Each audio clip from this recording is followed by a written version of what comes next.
થાય છે કે એ આપણને આપણા મન વચન કાયાના રેફરન્સમાં સમજાય. પોતાનું શરીર પોતાને દુઃખ આપે, જોયું ને પહાડ ઉતરતા ઉતરતા, અને અનુભવ થઈ જાય બધાને. હવે અત્યારે સરસ લાગે પાછું, એનું એ જ અત્યારે આપણને આનંદ આપે, એટલે એનું એ જ આપણને દુઃખ આપે.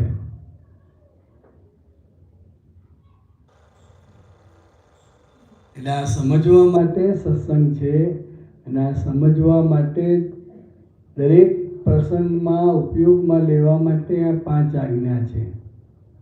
એ 5 આજ્ઞા થકી આપણે આપણો જીવનનો વ્યવહાર આ બધું સમજવાનું છે અને જોવાનું છે.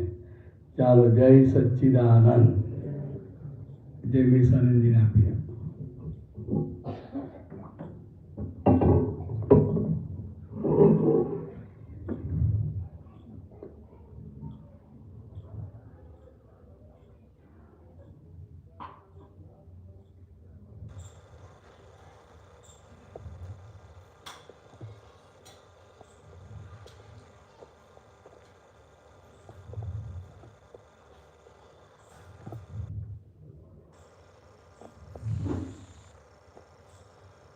જય સચ્ચિદાનંદ. પૂછો, વાતચીત કરો.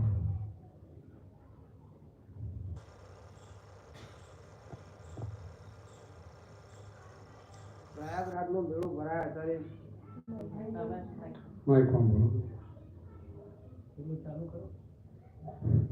પ્રયાગરાજ અત્યારે મોટો સંતોનો મેળો ભરાયો. બરાબર છે. સવારે 3 વાગે 2:30 વાગે તો પણ બેન્ડ વાજો વાગે સંતો તૈયાર થયા બધા.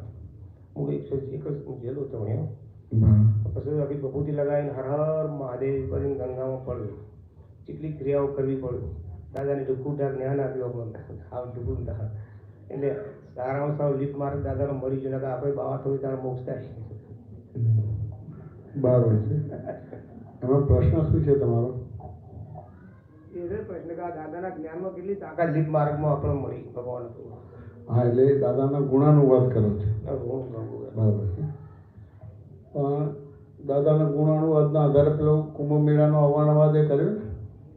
ના, અવારનવાર તો નહીં કર્યો. એ સંતોનો સાચી વાત.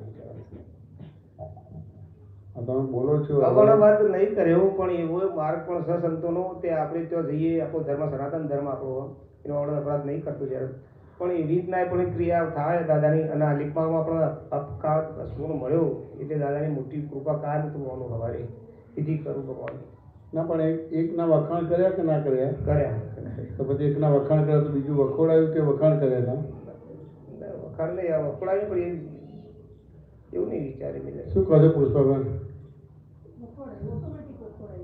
વખોડે જાય. દ્વંદ્વવાળું વાક્ય થયું ને. અચ્છા. શું નામ સાહેબ તમારું? રામસિંહભાઈ. રામસિંહભાઈ. રામસિંહભાઈ ક્યાંથી આવો છો? ગઢાથી.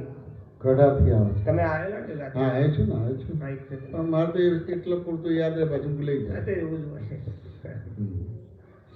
એટલે એકને વખાણો તો બીજું બાય ડિફોલ્ટ વખોડાઈ જાય.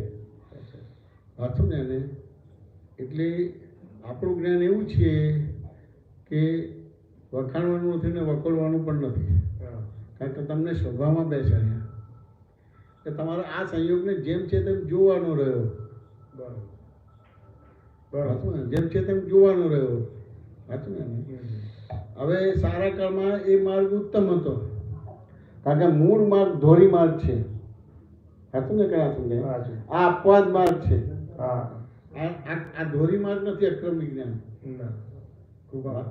કૃપાથી આ છે. 10 લાખ વર્ષે આવું એકવાર ખુલ્લું થાય. બાકી મૂળ માર્ગ જે પેલો આ કથું કુંભ મેળો અને જે બધું છે એનાથી જ થાય. સારાથી વાંચો ને એને. એટલે દાદાનું વખાણો તો બીજો વખોડવાનો ભાગ નથી હતો. વાંચો ને કે ના સમજાય? પણ એટલું થાય કે ભાઈ કેટલી પુણ્ય છે કે દાદા મળે ને આપણું દાદાનું જ્ઞાન મળી ગયું તો આપણું કામ થઈ ગયું.